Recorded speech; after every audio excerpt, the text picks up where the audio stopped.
ಕಾಡಾನೆಗಳಿಂದ ಬೆಳೆ ನಾಶ, ರೈತ ಕುಟುಂಬ ಸರ್ವನಾಶ, ಮೂಗಿಗೆ ತುಪ್ಪ ಸವರುವ ಕೆಲಸ ಬೇಡ, ಅರಣ್ಯ ಇಲಾಖೆಗೆ ಕಡೆ ಸಂದೇಶ. ತಾಳ್ಮೆ ಎಲ್ಲಿವರೆಗೂ ತಾಳ್ಮೆ, ಅನ್ನದಾತರ ಭುಗಿಲೆದ್ದ ಆಕ್ರೋಶ. ನಮಸ್ಕಾರ ಪ್ರಿಯ ವೀಕ್ಷಕರೇ, ಸಂಗ್ರಾಮ ಟಿವಿಗೆ ಸ್ವಾಗತ. ನಾನು ನಿಮ್ಮ ರಮೇಶ್ ಅಕ್ಕು. ಬೆಂಗಳೂರು ದಕ್ಷಿಣ ಜಿಲ್ಲೆ ಚನ್ನಪಟ್ಟಣ ತಾಲೂಕಿನ ಬಿವಿಹಳ್ಳಿಯ ಸರ್ಕಲ್ನಲ್ಲಿ ಆನೆ ದಾಳಿಯಿಂದ ವರ್ಷವೂ ಫಸಲು ಕಳೆದುಕೊಂಡು ನೊಂದ ರೈತರ ಪ್ರತಿಭಟನೆ ಕಾವು ರಂಗೇರಿತ್ತು. ತಾಳ್ಮೆ ಕಳೆದುಕೊಂಡು ರೈತರು ದಂಗೆ ಎದ್ದವರಂತೆ ಚುನಾಯಿತ ಪ್ರತಿನಿಧಿಗಳು ಅಧಿಕಾರಿ ವರ್ಗದವರ ಮೇಲೆ ಕೆಂಡ ಕಾರಿದ್ದು ಮಾತ್ರ ರೈತರ ನೋವಿನ ಧ್ವನಿಯಾಗಿತ್ತು. ಸ್ಥಳಕ್ಕೆ ಬಂದ ಡಿಎಫ್ ರಾಮಕೃಷ್ಣಪ್ಪ ರೈತರನ್ನು ಪರಿಪರಿಯಾಗಿ ಸಮಾಧಾನಪಡಿಸಲು ಯತ್ನಿಸಿದರೂ ರೈತರು ಮಾತ್ರ ತಮ್ಮ ಹೋರಾಟ ನಿಲ್ಲದು ಎಂದು ಹೇಳುವಂತಿತ್ತು ಅವರ ಪ್ರತಿಭಟನೆ.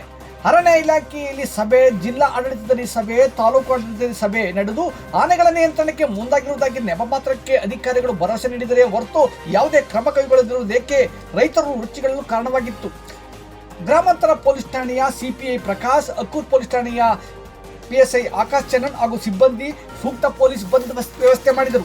ಈ ಸಂದರ್ಭದಲ್ಲಿ ರೈತ ಪರ ಹೋರಾಟಗಾರರಾದ ಅಮ್ಮಳಿದೊಡ್ಡಿ ರಮೇಶ್, ಬಾಬು, ಸುಜೀವನ್ ಕುಮಾರ್, ಮಂಗಳಾರಪೇಟೆ ವಿಶ್ವನಾಥ್ ಹಾಗೂ ನೂರಾರು ಮಂದಿ ರೈತ ಮುಖಂಡರು ಹಾಜರಿದ್ದರು. ಬೋರ್ವೆಲ್ಲು, ಬಾಳೆ ಮತ್ತು ತೆಂಗಿನ ಮರಗಳು ನಾವು ಪರವಾಗಿ ಪ್ರತಿ ಸಲ ಸುಮಾರು ಕಂಟಿನ್ಯೂಸ್ 5 ದಿವಸದಲ್ಲಿ ಇದೇ ಒಂದು ಆನೆಗಳಿಂದ ದಾಳಿಗಳಾಗಿರೋದ್ರಿಂದ ರೈತರು ಇವತ್ತು ಬಿವಿಹಳ್ಳಿ ಮತ್ತು ಚನ್ನಪಟ್ಟಣ ಸಾತ್ನೂರದ ದಾರಿಯಲ್ಲಿ ರಸ್ತೆ ತಡೆ ಮಾಡಿದ್ದು.